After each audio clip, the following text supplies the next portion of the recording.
This program is presented by University of California Television. Like what you learn? Visit our website or follow us on Facebook and Twitter to keep up with the latest UCTV programs.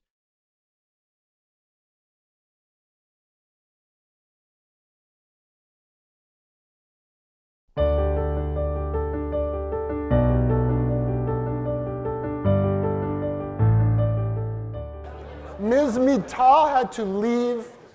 She had a personal thing that she had to deal with, so she didn't storm out, and we're very unhappy that she's not here, but she did have to leave. I think what we're going to do this afternoon, we're going to talk for another hour, and then we'll turn it over to the California things. But before we do, I just wanted everyone to sort of say something about, address what they thought could be either easily solved or the biggest issue that maybe we haven't talked about. And I'm just going to go down and put you all on the spot, and you don't actually have to respond if you don't want to, but we'll start with you. I have no issue that can be easily solved. But I wanted to make one small point. People said we need better plants. That's my rubric, right? Better plants. And so I was thinking about this, especially with respect to water. So there is something called the water use efficiency, which is how much matter you produce per kilogram of water. And I think 40 years of plant breeding of wheat in Australia has produced wheat, which increases the water use efficiency about 1% per year.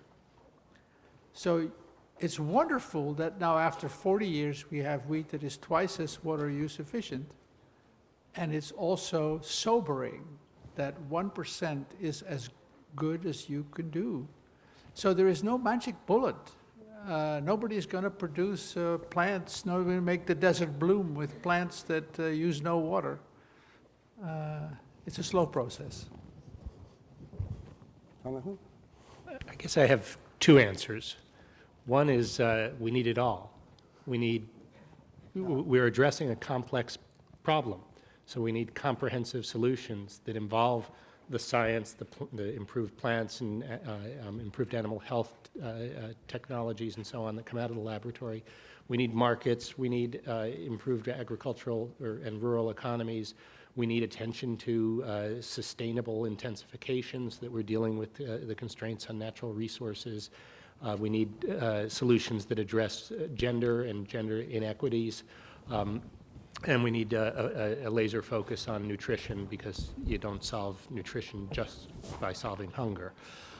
So that's the first answer, is we need it all. But the second answer is the key ingredient that really makes the difference country by country as to whether they get on the path towards solutions or not, and that's political will.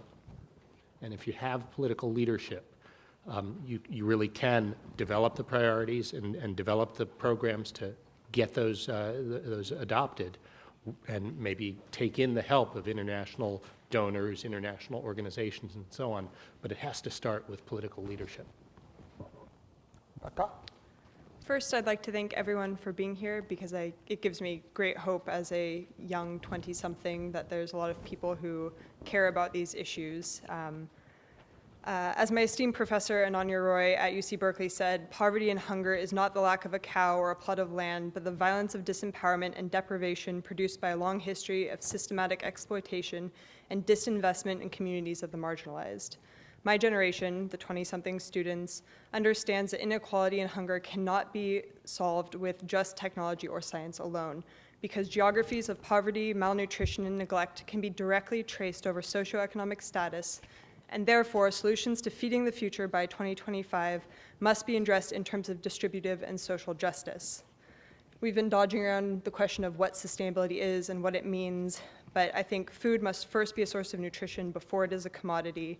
And sustainability really is at its heart equity over time that gives equal consideration to present and future needs.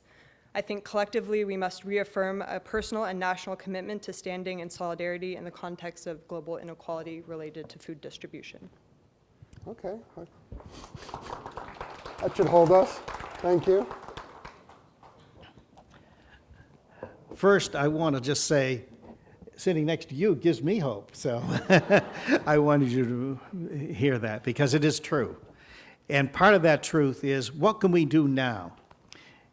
What we can do now, we, all of the people in this room and us on this platform, can be involved in helping to provide new ways of training the next generations that are coming. We need to do this.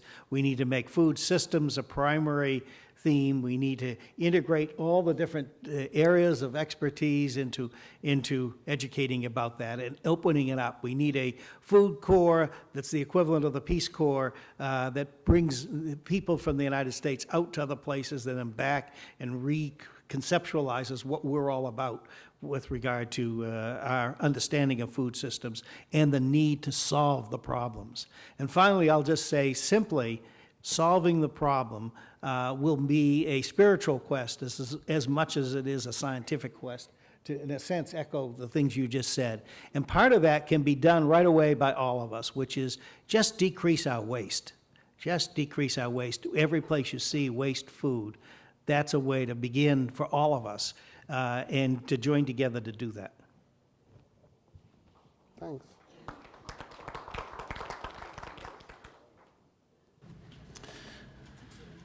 People got to eat now, not tomorrow. We got to have short-term solution, medium-term solution, long-term solutions. They have to have water today. They have to have water tomorrow. Notwithstanding the complexity of delivering it, they must have it. We need uncommon collaborations. That's one of the specialties of the work that I do is uncommon collaborations. People that normally wouldn't come together come together. And I think we got to solve what I consider science fiction. Pretty much everything that's been discussed is kind of like pedantic on a certain level. And what is the science fiction of agriculture for the next 25 to 50 years? If you all put down on a piece of paper, what is the thing you would like to see solved? We'd probably have 100 different versions of that story. Mine's nitrogen fixation. I've only worked on it for 40 years. But perennial wheat has been worked on since 1930, more or less. So what are those science fiction things that cause us to go after moonshots? When are we going to have a Kennedy stand up and say, we need to go and put a man on the moon, but have that person say, we need to end malnutrition, chronic hunger, and make sure everyone has water available?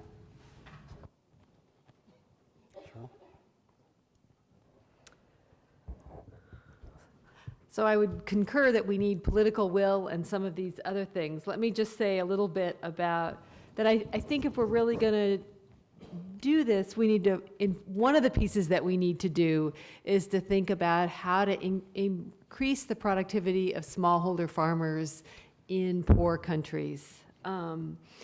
Women farmers, men farmers, household farms. Yes, it's true that just simply increasing their productivity does not necessarily turn into higher incomes. We heard about coffee, but it's also going to be the case that they're not going to move out of, those farmers are not going to move out of poverty unless they're able to produce more, hopefully more food, which they can consume if the prices go down. So that would both impact their own consumption as well as the income that they have. We also, somebody said that farmers are smart. I think that's true of farmers everywhere. And so when we try to understand why farmers are in Africa or in India or wherever are not adopting some of these kinds of technologies that we're talking about, it's because it doesn't make, those technologies don't make sense for them where they are. It may be that there's not enough infrastructure to get the inputs to them and the outputs if they produce more to markets. It may be about markets. It may be a whole lot of things. But we need to really look and try to ask the questions about why does it not make sense for them to do this? And are there kinds of programs and projects that might be able to make it possible so that we don't then have to do a lot of work to get farmers to adopt technologies that are good, right? Once the technologies are there and they're profitable, farmers everywhere are going to take them up. So thinking about what the institutional kinds of situations are that make it so that they are not profitable is one of the places that we need to look. How are you supposed to answer that question? That's your problem. All right. Well, okay. Well, I how just about asked. this? I think we need to elect Elizabeth Warren president in 2016. And we need a social movement to hold her to a mission to return us to some sort of notion of the public good.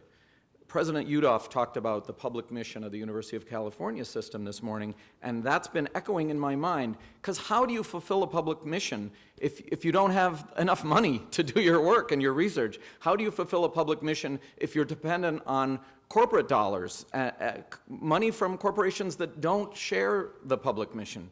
And on a global level, how can we uphold sort of international public and social values and goals if our political leaders basically are supplicants to leaders of the largest corporations and Wall Street firms? And I think that, I just pick Elizabeth Warren as somebody who I think has a clear understanding, and isn't bought yet, has a clear understanding of the fact that we need really serious controls on the power that the finance industry in particular exercises in the political realm and in the economy and society in general. So that's my answer. And they say I have a bleak view. Which view? Bleak. Oh, bleak. Well, the precedent has been set, so I actually have subdivided my answer. No, it's fine. Yes, well, so I have a kind of social sciencey answer, since I'm not a molecular biologist or an ecologist. The social sciencey answer is that many of the things we're talking about need to find a middle ground between state and market solutions in a way that is defeated by magical thinking. We're not going to decommoditize food. Let's just face that. Food will be produced in markets by people who are responding to market signals. Their mix of crops is going to respond to markets, and I'll say something about that in just a minute. But markets need not dominate the allocation of everything, who gets what and how and when and what is produced and how much is to be produced. There are ways around that, right? And one of the things that I've learned in looking at the social sciencey kind of take on what we might do at the local level is that we can insulate farming communities from market shocks. You can insulate whole nation states from farmer shocks with social policy, the kind of the basic social democratic guarantees of economic security that is delinked from market forces. This is not impossible, and there's a lot of work by a superb economist at Berkeley named Pradab Hardhan on how that would be possible in India at a reasonable cost compared to the hodgepodge of sort of politically driven things that we have going on now. And the second part of that is to revalorize rural areas. It's true that not just farmers are leaving the farms in my part of the world, it's also the bureaucrats, the teachers, the young people with skills. Everyone is leaving the farm because of the kind of attractions of urban life and incomes. Okay, that's my social sciencey point. Can I do, is that, Well, it's just, you will come back to you. We're not going to be able to digest all those points at once. We're not good enough. We're not worthy. Can I do my second point that's easier? If it makes you really happy. But could it... That's too much. Well, I just want people to be able to discuss your excellent points. Oh. Go ahead. Okay, my second point is a lot easier. This is my wife's favorite saying when I complain about things can't be done. She says, your problem is that you make the perfect the enemy of the good, and that's folk wisdom. And we began this discussion with something like golden rice. And the immediate response was, it's not a silver bullet, it won't solve all the problems. We need to address every kind of micronutrient deficiency in the world. The point is that high ferritin and high beta-carotene rice for poor people makes a huge difference in their life. Now, it's not a silver bullet. It does make a huge impact in children's lives all over the world, especially on poor countries and rice diets. Why do people oppose it? It's a GMO. Okay, now we're going to discuss that, but But my time is over, okay? for the moment. We're going to I'll- come back to it. It shows your authority that I accept that. I've never been more flattered. Don. Okay. Couple things. One is I believe that we need to recognize and appreciate all types of agricultural production in the world. I mean, we've heard the term industrial, we've got organic, we've got conventional. You know, all of these systems contribute to the feeding of people. People have various needs, various economic viability in terms of what they can purchase. And you know, in some countries they're much more highly regulated than others, and I think you just have to let that take care of itself, but recognize that we have to continue to produce the food that we're producing and incrementally continue to increase it to help meet this demand. And at the same time, we have, as this country, and I think other countries, need to recognize the value of education, of agriculture, and institutions like A&R to provide the resources that are necessary to help other people. And I've said this before, and I talked to Tom Tomich a little about this at the break, and you know, and one of the, you know, and I've said, well, we'll just go over there. Well, maybe, you know, maybe the mechanism is we need to start bringing students in to this country, or to, you know, but the education is a key part, and to me, that's all under the radar of politics. The political stuff is going to take too long, and we've got to figure out a delivery mechanism that's under that, the politics. And I know you have local politics too, but you know, we're doing a lot in the world, and I think we just need to provide more dollars for that. Brian. I really like Wes Jackson's point about how we are, in a certain sense, still living in a Ptolemaic world, and we're coming up with these epicycles to hold it all together. And I think so much of the moves by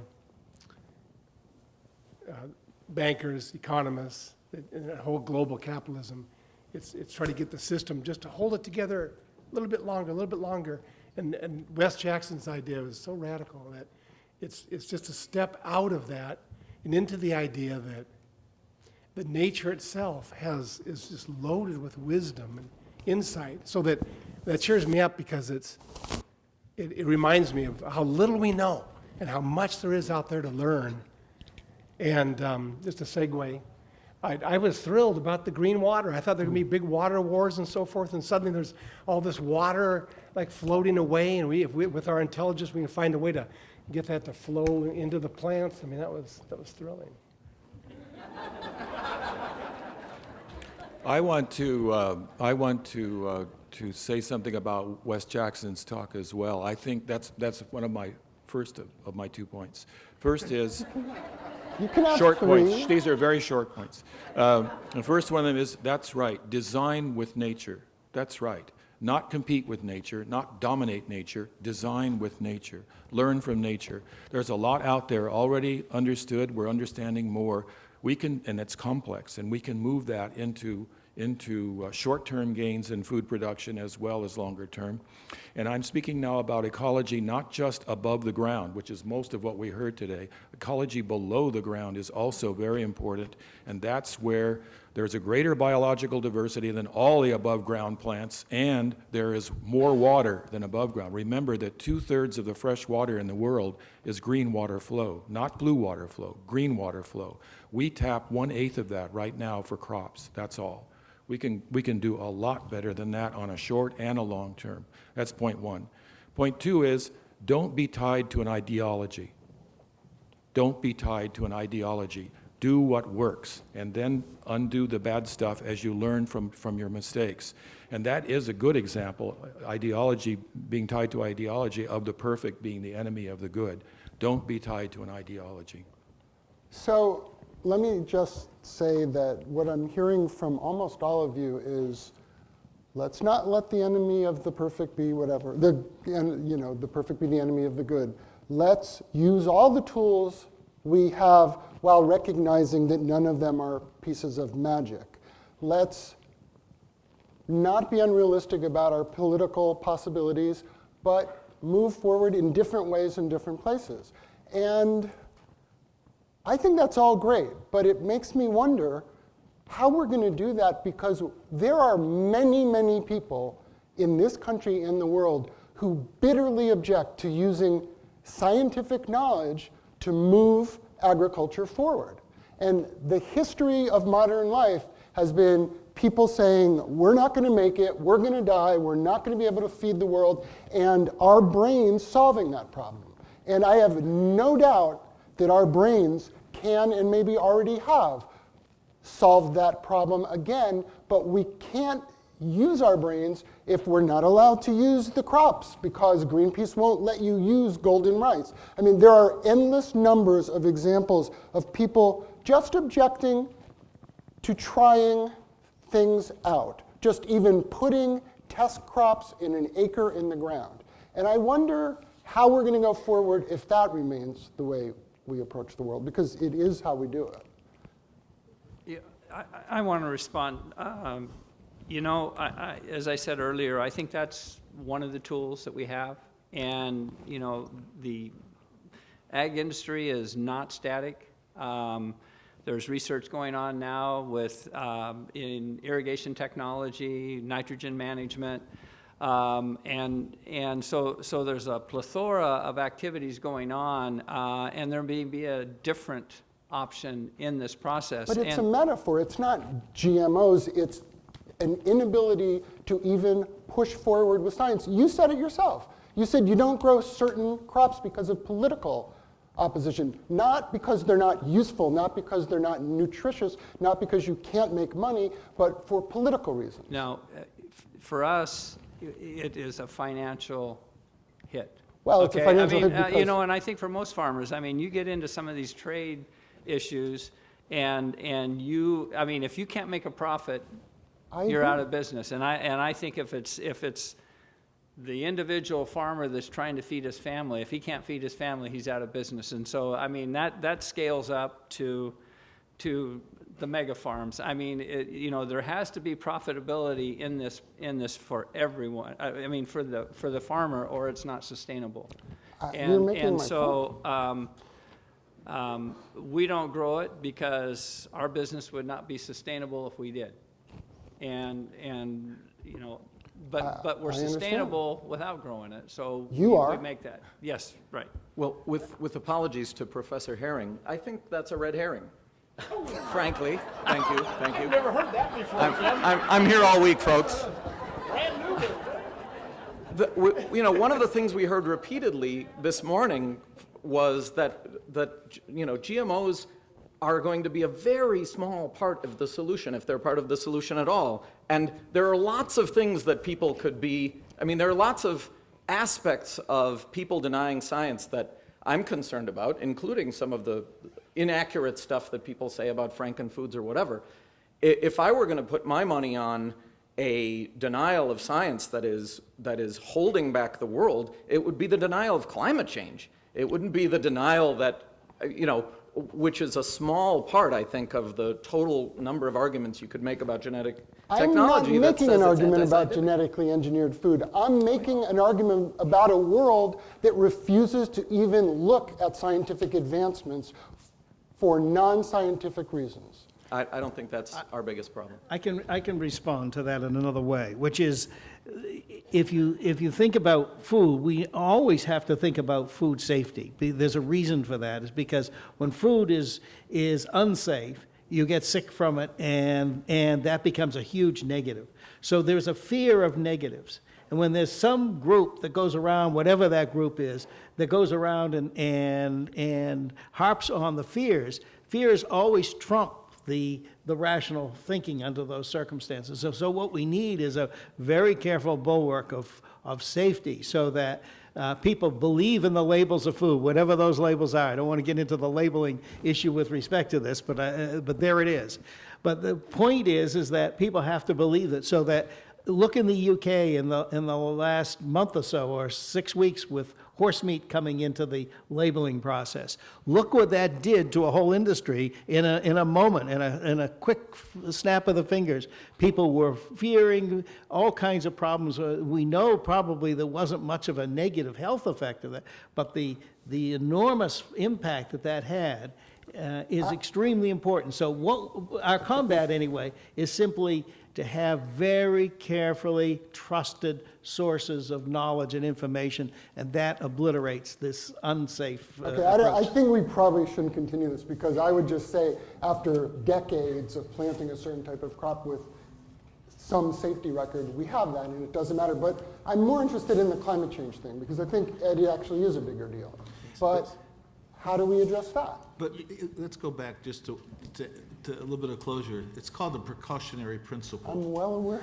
And when wrote a you book apply about the it. precautionary principle, what can possibly pass that conversation? Essentially nothing. And some of us are old enough to have taken the Salk vaccine on a Saturday morning. It was great. We didn't have to go to synagogue that day. We got to go in line and take a sugar cube. But there was a danger that something would happen, and some children did get polio from the live vaccine. The fact is, it's pretty much eradicated a really big problem called polio. If we allow the conversation to always go to the precautionary principle, there's no way to overcome it. So I guess what we do, and I'm speaking from an industry perspective, we build uncommon collaborations. So farmers, governments, people like USDA, ARS, IBM is a big partner of ours. We go in and try to solve a problem, and we understand what it is. And it's pretty hard with that many people working towards an end goal to say, well, I don't know about that. I'm going to apply the precautionary principle, because everyone has agreed that that can't exist in this conversation because so much is at risk. I agree. I do think, however, we have a big problem with the precautionary principle, and we're not going to solve it today. And we probably, of course, can solve the climate change issue. So we should move on to that, I think. I mean, just because I don't think we've addressed that, the relationship between climate change and these other issues enough. And I kind of don't think these other issues matter if we're 5 degrees hotter. From a plant science perspective, we have to go after adaptability. Everything we're doing is about adaptability to variance. And recently I read a piece from Oak Ridge National Lab that there was really not a measured drought in the Midwest. There was episodic rain that fell at the wrong time, which caused a drought of plants. But if you measured the accurate rainfall, there was plenty of rainfall. If the plants would have been bred to deal more with episodic rainfall, climate change adaptability, and using we were having a conversation earlier that you must have some water for plants, but can we I almost said it, re-engineer the plant to work with water differently in a way we haven't before and still get the growth? But adaptability is the only thing we've got going if we have a hope to feed 9 billion people in whatever number of years it is. I wanted to speak to an aspect of that very same point, which again reiterates the point I made earlier, and that is recent work shows that resilience and resistance both to drought in the above ground part, the plant, actually is to a major extent driven by the selective pressure that the plant puts on the below ground biodiversity, which are the microbes. The microbes actually create materials that store water, help the plant survive in a dry period, and so forth. We're just beginning to learn about them. This is the soil microbiome. It's the analog of the human microbiome, about which Michael has written very well, which keeps us healthy, by the way. And we've brutalized it with antibiotics and all that. That's another story. But the point is that we're just beginning to learn about the soil microbiome. An incredible amount is done for the plant by all of these micro creatures living in symbiosis with the roots. And that's been worked out by nature for a very long time. It's just that we never tapped into it because it wasn't obvious, just like the green water. So if we use both, if we understand that plant breeding or whatever engineering you want for the above ground part can help, but so can working with the below ground part. Together, I think that problem can be solved, actually. But that seems so promising.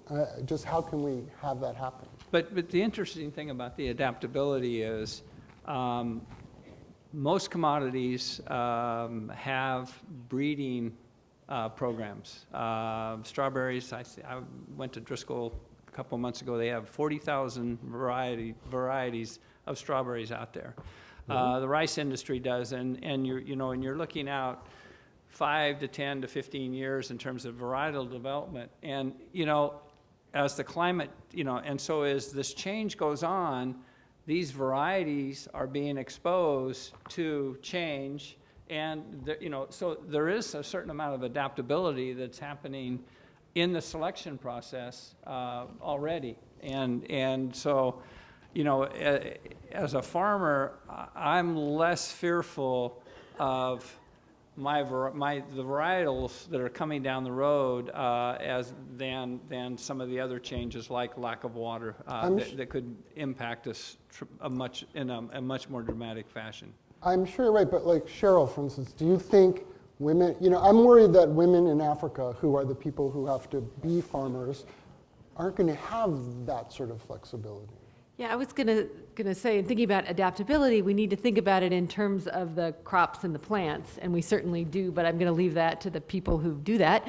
And we need to think about adaptability and the human adaptability, and so how do we put in place social systems to facilitate people so that they, and particularly the most vulnerable, are not hurt the most. So some kinds of social safety net programs for people who are really being impacted by climate change is going to be one of the key pieces I would think we would have to do. And does that have to come from individual governments, though, right? Or, how do we do that in a broad scale? It probably needs to come from higher levels than community levels, because communities are going to be hit by the same kinds of climate impacts. Right. But state levels, regional levels, and probably some international levels. So a mix of those, I would think, is going to and I think the other thing that kind of came up a little bit earlier is that we need to think about creative institutional ways to deal with some of these. So thinking about how some of the corporations can actually pair with NGOs so that the NGOs can work with farmers to figure out ways that, particularly working with women farmers, can produce more when there is now, through the corporation, a market channel. We want to make sure that there's not just a monopoly and that they don't have, that they're actually paying fair amounts to the farmers, but thinking about some of these new kind of institutional arrangements will be important as well. Martin, did you want to say something? I wanted to bring the conversation also back to farming systems maybe, which is also important. And so farms have to be productive and there has to be a profit for the farmer. And yet, although maybe this is conversation for later this afternoon, all these profitable farms in California are in those counties that have the greatest poverty. So all these profitable farms have all these people in poverty. Does that mean that we are not on the right track? That this is not the right farming system for the people of California and maybe by extension for the people of the world? I don't know.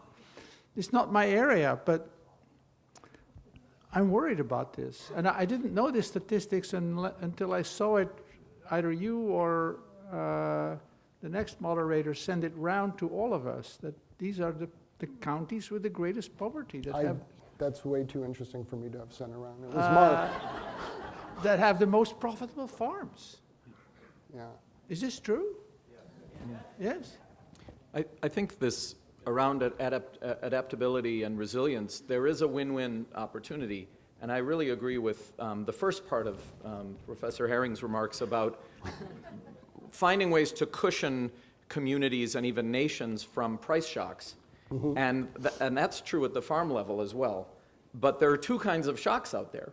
There are price shocks that have to do with incredibly unstable financial markets and commodity markets, and there are the kinds of shocks that are associated with climate change and are associated with extreme weather events, et cetera. And so things like buffer stocks of grain, things like policies that give greater policy space for promotion of domestic production, things at the, institutions at the local level that can help communities bounce back more quickly from shocks, whether they're climate related or related to this wild financial ride we're on right now, But I then- think there are many of those. And West Africa right now, there's a World Food Program experiment in developing regional food reserves rather than country by country or community by community. So there are some possibilities out there, but again, it also involves protecting from shocks by controlling the financialization.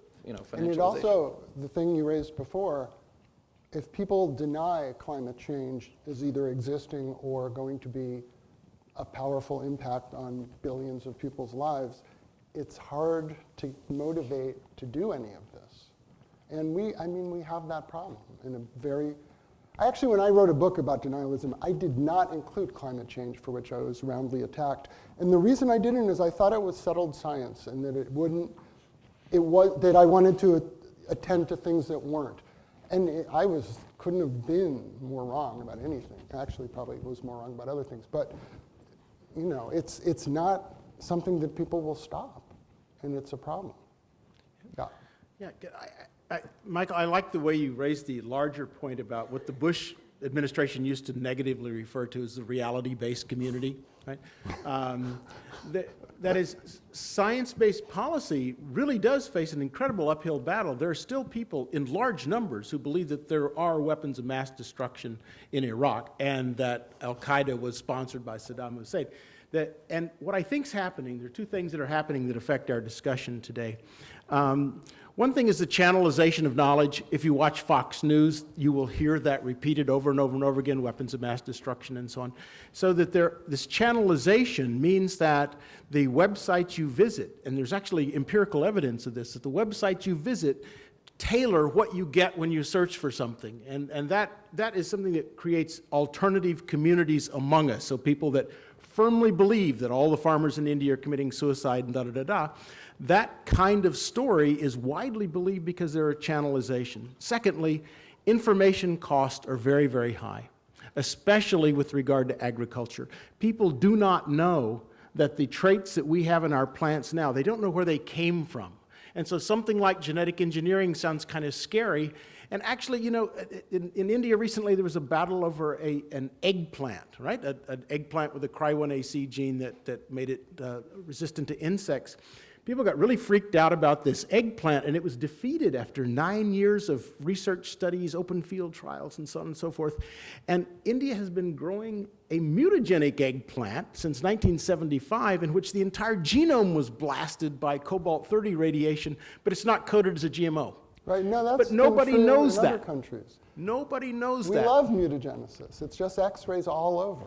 That's right. But I guess my point here is just that we know very little about agriculture, where our crops came from, how they're grown, what's natural, what's unnatural. And so we become victims of epistemic brokers with the high information cost. And this is true in climate change as well. I don't read climate science, so I have to pick the right network to know where the science is settling and what solutions are plausible. So we're all victims of our networks and our epistemic brokers, but it matters enormously because science has got to be the basis of the toolkits that we can use to solve some of these really pressing problems, I think. I agree. Jonathan? Yeah. So in terms of the ways we respond to the challenge of climate change, there are several. One is through research, and I mentioned before the heat-tolerant wheat project that's being done through the University of California, UC Davis. We're also supporting research on submarine or submergence-tolerant rice, which could benefit 120 million people across primarily South Asia. Because obviously climate change has different impacts depending on where you are. In some places it means increased incidence of drought and desertification. In other cases it means rising sea levels, rising salt levels in the soil as a consequence, and so on. We're also developing, through the development of drought-tolerant maize, which we're supporting, we can help up to 40 million people in Africa see increased yields by 2016. So there's research happening and application of research that's happening that has real results. We're also supporting efforts to provide the kind of buffers and shock insurance. So through the new Alliance for Food Security and Nutrition, which is the G8 initiative focused on Africa, launched last year that I mentioned, there is, as part of that, support for the development of climate risk indexed insurance. so that there are payouts when certain thresholds are reached in terms of reduced rainfall or Are there the like. specific companies that do that, or countries? So at this point, it's something where there's a discussion going on among those who are interested in seeing this develop. And so it is companies like Swiss Re, the Swiss reinsurance firm, and the World Bank, and a number of governments and international institutions, and the Gates Foundation and others to help move this thinking along. There's the U.S. Through USAID is funding risk assessments that are being carried out by World Bank staff in several countries in Africa to help those countries get a better handle on the risks they face, largely from climate change, so that they can develop national risk management strategies, so that the host government or the national government of these countries can manage their risks themselves. We also are changing the way that we're responding to severe food availability crises, or food inavailability crises, as seen in the major drought in the Horn of Africa the year before last, which was the worst drought in 60 years.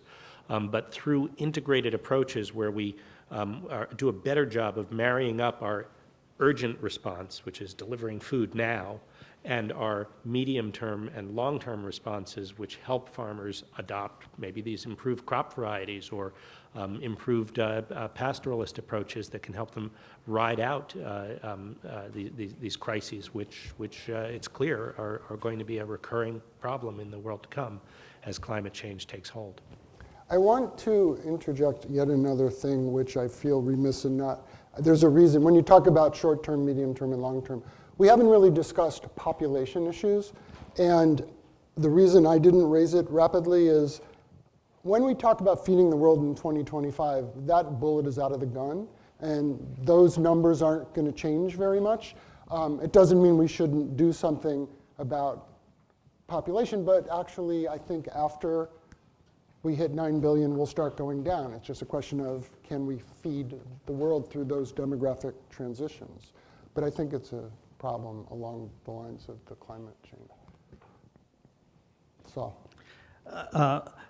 I would just suggest that maybe what we need to do is to open up the paradigm of adaptability even further, in the sense that when you say adjusting to climate change, it appears more and more inevitable that it's larger than anyone expected 10 years ago. And so if that trend continues, it's going to be substantial. Something that struck me recently that I think might strike you as an amazing fact is that in December of this year, the climate scientists calculated the amount of ice being lost, that's fresh water, that's blue water, I think you would call it, from Greenland. Just Greenland, of course, that's a very big place, but just Greenland, the amount of fresh water, when you compute it and compare it to the amount of water that's being used around the world for all human purposes, it's approximately about a week and a half of melt from the Greenland glacier would support all the water needs. Think about that, and think about the fact that all the human water needs, and think about the potential of somehow getting some of that water and transporting it elsewhere. Now that the ice is open, the excess numbers of tankers, there are 5,000 or so oil tankers out there that might be able to be used for acute water needs in various parts of the world if you could begin to harness that potential. So my point, though, is that it isn't all, in a sense, it's down to have all these things occurring. But what we need to do is to start to take advantage of these unusual circumstances that are developing and perhaps utilize them as a new source of solving problems that we now have. Could I say something about population?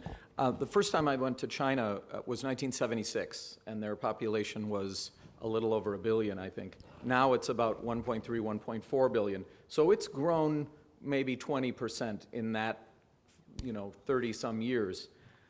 China's footprint on the globe has grown maybe 15 times since that time. Mm-hmm. And so population matters, but the other elephant in the room is consumption and waste. Right. The Natural Resources Defense Council issued a report last week. From farm to table in the United States, 40% of food is wasted. And much of that is landfilled, therefore creating new greenhouse gases to deal with. And globally, the figures aren't that much different. And so I think it's very difficult to talk about waste, especially, and consumption, especially in a planet where so many people don't have enough food. But I think that's a difficult, that brings us back to issues about social justice and fairness. It does. Yeah.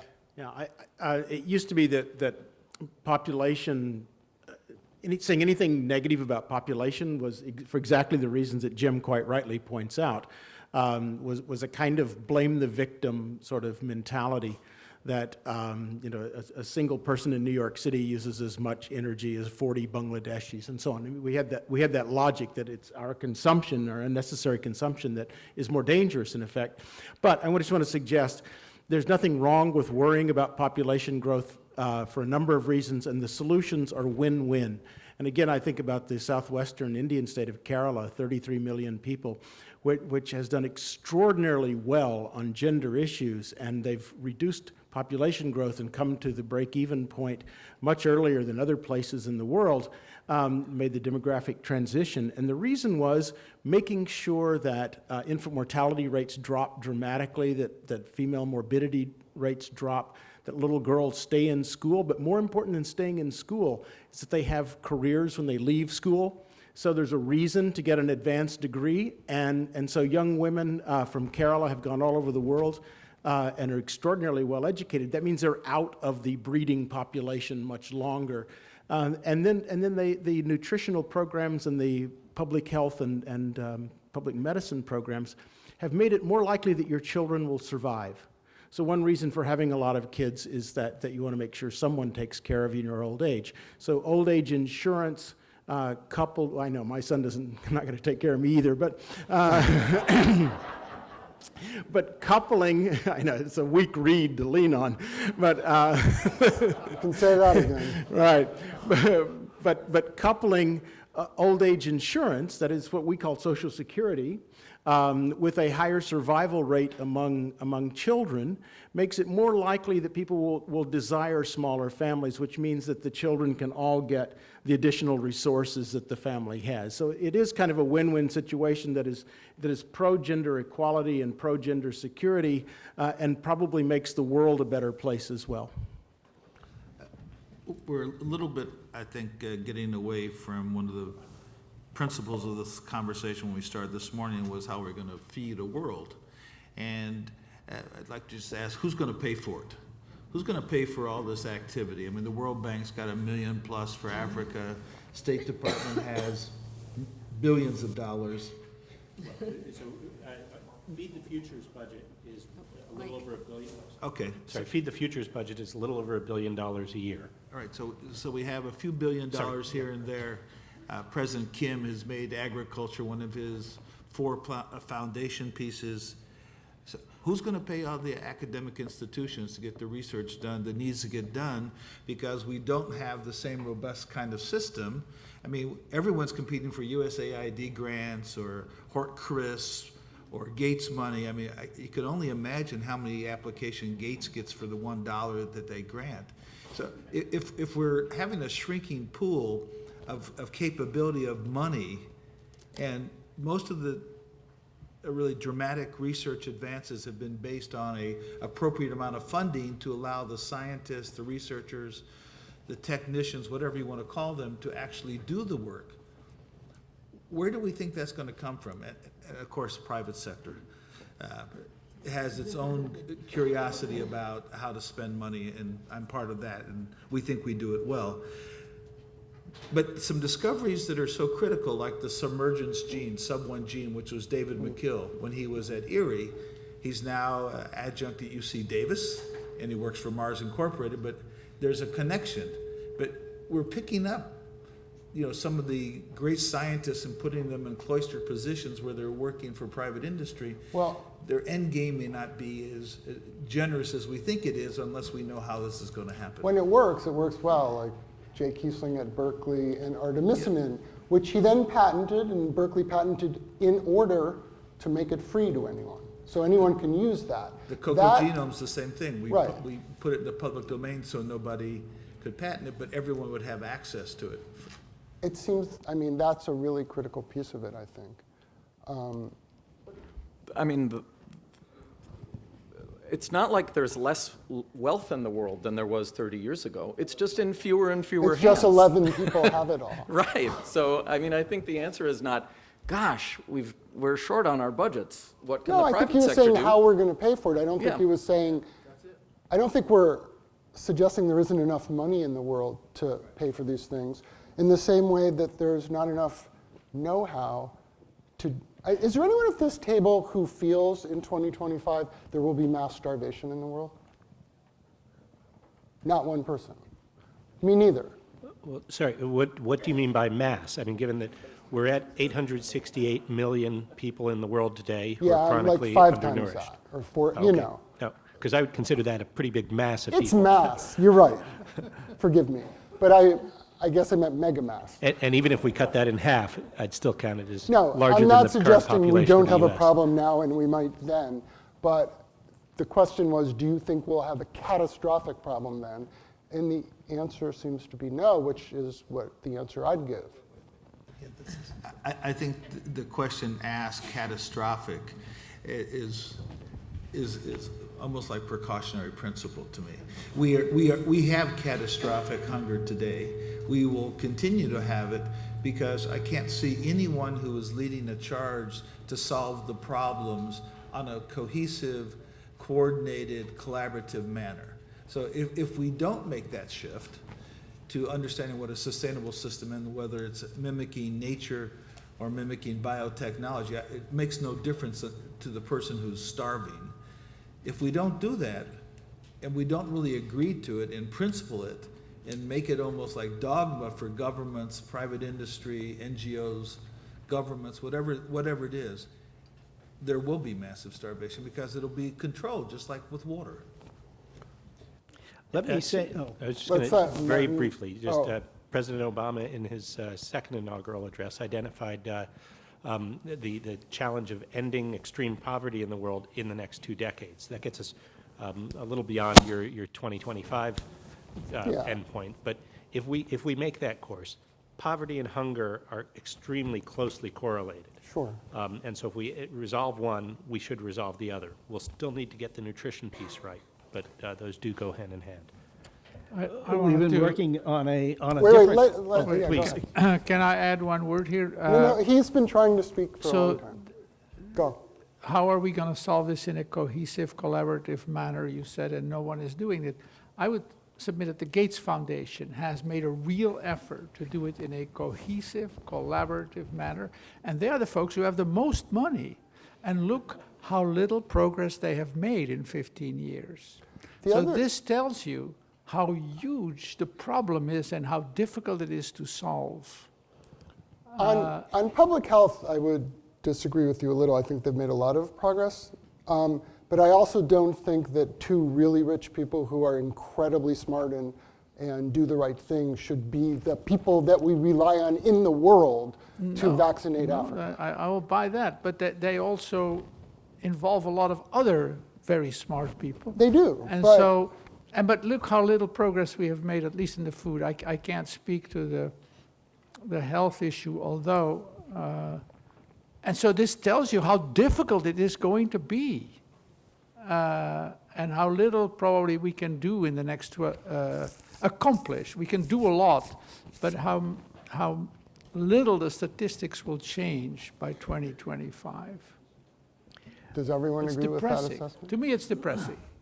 Let me give you a word of encouragement, at least, and not for your depression, but at least to remove it. We've not mentioned the R word. How many people know what the R word is? Well, it's religion.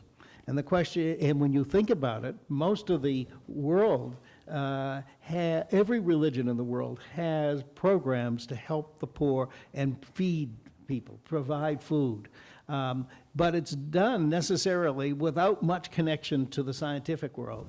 So the idea is to join those two worlds. That is, instead of having a clash all the time between science and religion, actually make a dialogue, a constructive dialogue, so that there's information flow back and forth, and that is being done. I happen to be working on that right now, and it does make a difference, and people are following, and there are things that can be done on a massive scale, because and when you can get into religious dialogue on top of that, you've got a new dimension that begins to have a life of its own. So I think there really are possibilities for making a difference outside of the secular world, but in a world where everyone already subscribes to the notion and the whole ideal of providing for one's neighbor.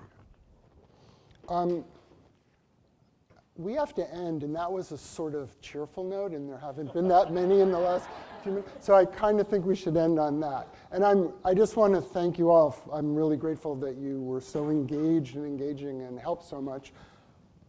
It's not like we solved the problems, but there are smart people trying to deal with the problems, and recognizing your problem is the first step. And I think we sort of do recognize it.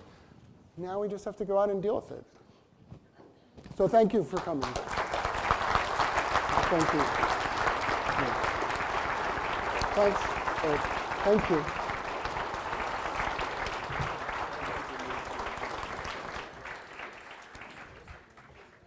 I'd like to thank all of you panelists for a very stimulating conversation. And I guess if we were going to go back to, we got to elect the right people, many of you would fall into that category. But how about we elect you, Brian, president, and have that cosmic viewpoint of what we can get done. Ignorance at the top. Yeah.